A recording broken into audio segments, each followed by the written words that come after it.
आरोपींचा जामीन देण्यासाठी सुपेकरांनी तब्बल 400 ते 500 कोटी रुपये मागितल्याचा आरोप केला गेलाय।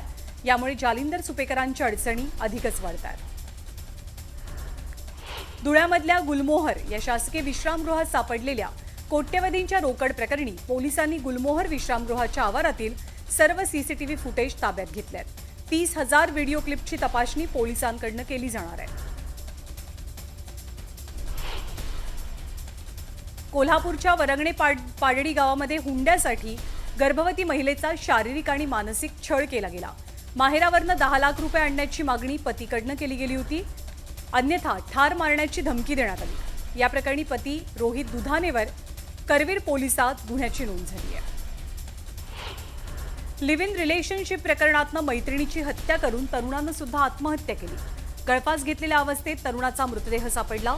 कोल्हापूरच्या पन्हाळा तालुक्यातल्या उंडरी गावात ही घटना घडली आहे। छत्रपती संभाजीनगरात मित्रानंच मित्रावर गोळीबार केल्याची घटना घडली। प्रेम प्रकरणातनं हा गोळीबार झाल्याचा संशय व्यक्त होतोय। या घटनेत गोळीबार झालेला आदिनाथ जाधव हा गंभीर जखमी झालेला असून गोळी झाडणारा मित्र मात्र फरार आहे। काश्मीरमधल्या अतिरेक्यांना मदत करणाऱ्यांच्या विरोधात एनआयएनं सर्वात मोठी कारवाई केली आहे। काश्मीरमध्ये 32 ठिकाणी एकाच वेळेला छापे टाकले गेले। या प्रकरणी 100 पेक्षा अधिक जणांना ताब्यात घेण्यात आलंय। समृद्धी महामार्गावरील इगतपुरी ते आमणे या 76 किलोमीटर लांबीच्या अखेरच्या टप्प्याचं मुख्यमंत्र्यांनी दोन्ही उपमुख्यमंत्र्यांच्या सोबतीनं लोकार्पण केलं।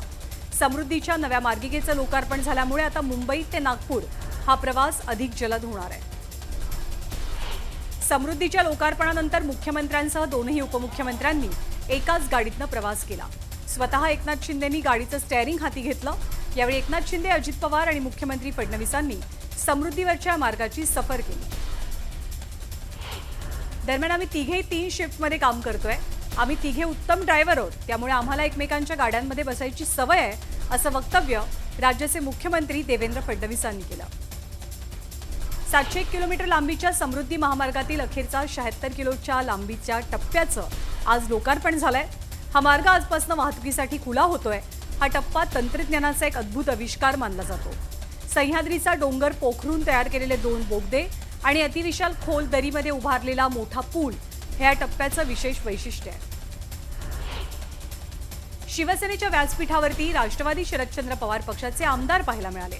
अक्कलकोटमध्ये सिद्धराम मेहत्रे यांच्या शिवसेना पक्षप्रवेशादरम्यान आमदार राजू खरेंची उपस्थिती होती, त्यामुळे चर्चाही रंगल्या। उभाटा पक्षातील लोकांना शिवसेनेत घेण्यासाठी ऑपरेशन टायगर नाही तर ऑपरेशन पेंग्विन राबवायला हवं, कारण उद्धव ठाकरे आणि टायगरचा काही संबंध नाही, त्यामुळे पेंग्विन हेच नाव योग्य असेल असा टोला मंत्री नितेश राणेंनी लगावला। उभाटाचे खेड आळंदी मतदारसंघाचे आमदार बाबाजी काळे यांच्या आमदारकीवरती सवाल उपस्थित करत त्यांनी खोट्या प्रतिज्ञापत्राच्या माध्यमातून निवडणूक आयोगाची फसवणूक केली असा आरोप राष्ट्रवादीचे माजी आमदार दिलीप मोहिते पाटील यांनी केला आहे। बीडमध्ये अण्णासाहेब पाटील आर्थिक विकास महामंडळाच्या व्याज परतावा योजनेत वरिष्ठ अधिकारी आडकाठी करतायत असा आरोप महामंडळाचे अध्यक्ष नरेंद्र पाटील यांनी केला, तर मुख्यमंत्र्यांकडे तक्रार करणार असल्याचंही त्यांनी सांगितलंय। चंद्रपूर जिल्हा मध्यवर्ती सहकारी बँकेच्या निवडणुकीचा कार्यक्रम जाहीर झालाय। आजपासून नामनिर्देशन पत्र दाखल करण्याची प्रक्रिया सुरू आहे, तर 11 जुलैला मतमोजणी पार पडेल। उद्योगमंत्री उदय सामंत यांनी मुख्यमंत्री फडणवीसांची भेट घेतली। या भेटीदरम्यान तटकरे आणि गोगावलेंमधल्या वादावर चर्चा झाल्याची शक्यता व्यक्त होते आहे। या वादाबद्दल समन्वय साधण्याची जबाबदारी ही उदय सामंतांवरती दिली गेली आहे। सुधाकर बळगुजर यांची पक्षातनं हकालपट्टी केल्यावर दत्त गायकवाड यांची शिवसेनेच्या उपनेतेपदी नियुक्ती झाली आहे। दत्त गायकवाडांना ठाकरे गटानं संधी दिली आहे। रायगडमध्ये शिवसेना आणि राष्ट्रवादीतला वाद काही संपण्याची चिन्ह नाहीये। दोनही पक्षांचे एकमेकांवरती शाब्दिक हल्ले सुरू आहेत। घारे आणि घोसाळकर यांच्यात वाद चांगलाच रंगलाय। शिंदेंची शिवसेना म्हणजे फितुरांचा पक्ष असा घणाघात सुधाकर घारे यांनी केला आणि यालाच प्रत्युत्तर देताना तटकरेंनी शरद पवारांशी फितुरी केली, त्यामुळे तटकरेच फितुरीचे बादशाह आहेत असा पलटवार घोसाळकरांनी केलाय। पुण्यातील 10 सांडपाणी प्रक्रिया प्रकल्पांमध्ये कोरोना विषाणू आढळला। नॅशनल केमिकल लॅबोरेटरीनं याची माहिती दिली आहे। एनसीएलनं एसटीपी प्लांटमधनं काही नमुने गोळा केलेले। दरम्यान सांडपाणी प्रक्रिया प्रकल्पांमध्ये कोविड विषाणू आढळल्यामुळे संसर्ग वाढण्याची सुद्धा शक्यता आहे. मुलुंडमध्ये रस्त्यांच्या कामादरम्यान झाडांच्या मुळांवरती डांबर टाकल्यानं पर्यावरण प्रेमी संतप्त झाले. या प्रकरणी चौकशीची मागणी करून दोषींवर कारवाई करण्याची मागणी होती आहे. केडीएमसीकडनं आकारल्या जाणाऱ्या कचरा शुल्काला मनसेनं तीव्र विरोध केला. डोंबिवली महानगरपालिका मुख्यालयावर मनसेच्या वतीनं जनआक्रोश मोर्चा काढला गेला.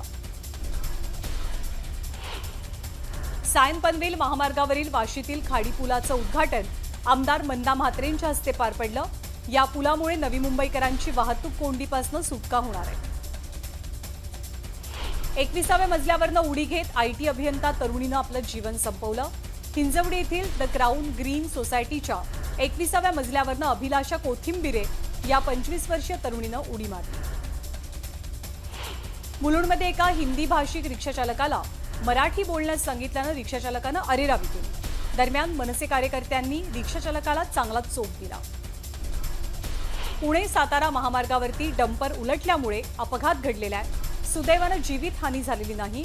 डंपर उलटल्यामुळे काही काळ वाहतूक विस्कळीत मात्र झालेली.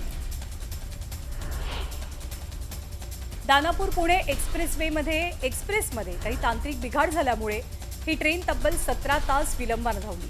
इंजिन आणि काचेच्या तांत्रिक बिघाडामुळे भुसावळ रेल्वे स्थानकावरती गाडी बदलण्यात आली.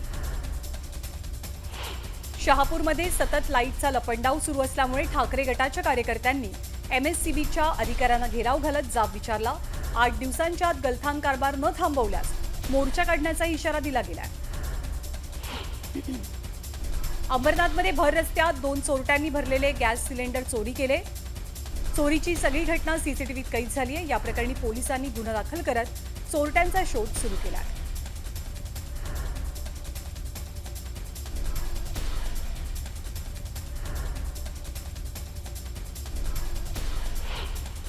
केडीएमसीनं घनकचरा करामध्ये वाढ केल्यानं केडीएमसीच्या विरोधात जनाक्रोश मोर्चा निघाला. हा घनकचरा कर रद्द केला जावा अशी मागणी मनसेनं केली आहे. हिंजवडी येथील एका इमारतीच्या 21व्या मजल्यावरनं उडी घेत अभिलाषा कोथिंबिरे या 25 वर्षीय आयटी अभियंता तरुणीनं आपलं आयुष्य संपवलं. शिवसेना उबाठा आणि भाजप कार्यकर्ते आमने सामने आले. अकोला डीपीडीसीतील दोनही आमदारांच्या वादाची बातमी पसरताच जिल्हाधिकारी कार्यालयातील नियोजन भवनाजवळ एकत्र येत दोनही बाजूंनी घोषणाबाजी केली गेली. बोरिवली आणि पडघासह अनेक गावातील जन्ममृत्यू नोंदीची किरीट सोमय्यांनी तपासणी केली. राज्यात 2 लाख लोकांनी खोटे कागदपत्र देऊन जन्म नोंदणीसाठी अर्ज केल्यात. या सर्वांच्या नोंदी तपासण्याचे आदेश मुख्यमंत्र्यांकडून दिले जातात. जळगावच्या ठाकरे गटाच्या जिल्हा संपर्क प्रमुखपदी गुलाबराव वाघ यांची उपनेतेपदी निवड झाली आहे. आगामी निवडणुकीत गुलाबराव पाटील यांना शह देण्यासाठी ही निवड झाल्याची चर्चा आहे. चंद्रपूरमध्ये 2 दिवसीय देशव्यापी वनशक्ती 2025 या परिसंवादाचं आयोजन करण्यात आलंय. वनमंत्री गणेश नाईकांच्या उपस्थितीत परिसंवाद सुरू झाला. चंद्रपूरमध्ये तेंदू आणि मोहफूल वेचणीचा हंगाम पावसामुळे थंडावला. मात्र वाघांच्या हल्ल्यात मृत पावलेल्या ग्रामस्थांची संख्या काही थांबत नाहीये. 5 महिन्यात 22 ग्रामस्थांचा वाघाच्या हल्ल्यात मृत्यू झालाय. यावेळी वन खात्याला सतर्क राहण्यासह वाघ आणि बिबट्यांना जेरबंद करण्याचे आदेश वनमंत्र्यांकडून दिले गेले आहेत. छत्रपती संभाजीनगरच्या सिल्लोड शहरासह तालुक्यातील काही ठिकाणी पावसानं हजेरी लावली. पावसामुळे पुन्हा मशागतीच्या कामांना अडथळा निर्माण होणार आहे. भिवंडी शहरासह ग्रामीण भागात जोरदार पाऊस पडलाय. त्यामुळे शहरातील सखल भागात पाणीही साचलं. वादळी वाऱ्यासह झालेल्या पावसामुळे विद्युत पुरवठा खंडित केला गेला. बदलापूरमध्ये जोरदार पावसानं हजेरी लावली. अवघ्या अर्ध्या तासात पडलेल्या पावसामुळे नाले सफाईची पोलखोल झाली आहे. यामुळे नागरिकांना भर पाण्यातनंच प्रवास करावा लागला. तातडीनं उपाययोजना करण्याची मागणी सध्या नागरिक करतात. वाशिमच्या रिसोड तालुक्याला जोरदार पावसाचा फटका बसलाय. यामुळे शेतकऱ्यांमध्ये काहीसं आनंदाचं वातावरण आहे. शेतकऱ्यांनी आपल्या शेती कामांना सुरुवात केली आहे. मुंबई गोवा महामार्गावरील परशुराम घाटातील गॅबियन वॉल ही खचून गेली आहे. त्यामुळे घाटाखालील लोकवस्तीला धोका निर्माण झालाय. संपूर्ण भराव वाहून गेल्यानं ग्रामस्थ भीतीच्या सावटाखाली आहेत. परभणीच्या 43 गावांमध्ये दूषित पाणीसाठे आढळून आलेत. दूषित पाण्यामुळे नागरिकांच्या आरोग्यावरती परिणाम होण्याची भीती असून यावर कायमस्वरूपी उपाययोजना करण्याची नागरिकांची मागणी आहे. सिल्लोड तालुक्यातील संभाजीनगर जळगाव महामार्गाचं काम अत्यंत संथ गतीनं सुरू असल्यानं वाहनधारकांना नाहक त्रास सहन करावा लागतोय. रस्त्यावरील खड्ड्यांमुळे वाहन चालकांना कसरत करावी लागते. नंदुरबारच्या जिल्हा सामान्य रुग्णालयातील लिफ्ट ही 5 ते 6 दिवसांपासून बंद आहे. यामुळे रुग्णांसह दिव्यांगांना नाहक अडचणींचा सामना करावा लागतोय. तातडीनं लिफ्ट दुरुस्त करण्याची मागणी नागरिकांनी केली आहे. शेतकऱ्यांचे थकीत असलेले FRPचे पैसे व्याजासकट देण्याची मागणी ऊस उत्पादक संघर्ष समितीनं केली आहे. 2,835 रुपयांच्या ऐवजी 2,500 रुपये मेट्रिक टनानं पैसे दिल्याचा आरोप करण्यात आलाय. दरम्यान तातडीनं थकीत पैसे मिळावेत अशी मागणी होती आहे. जळगावमध्ये कोरोनाच्या पार्श्वभूमीवर आरोग्य विभागाकडून खबरदारी घेतली जाते. जिल्हा पातळीवरती सर्व यंत्रणा सज्ज ठेवण्याचे आदेश दिले गेले आहेत.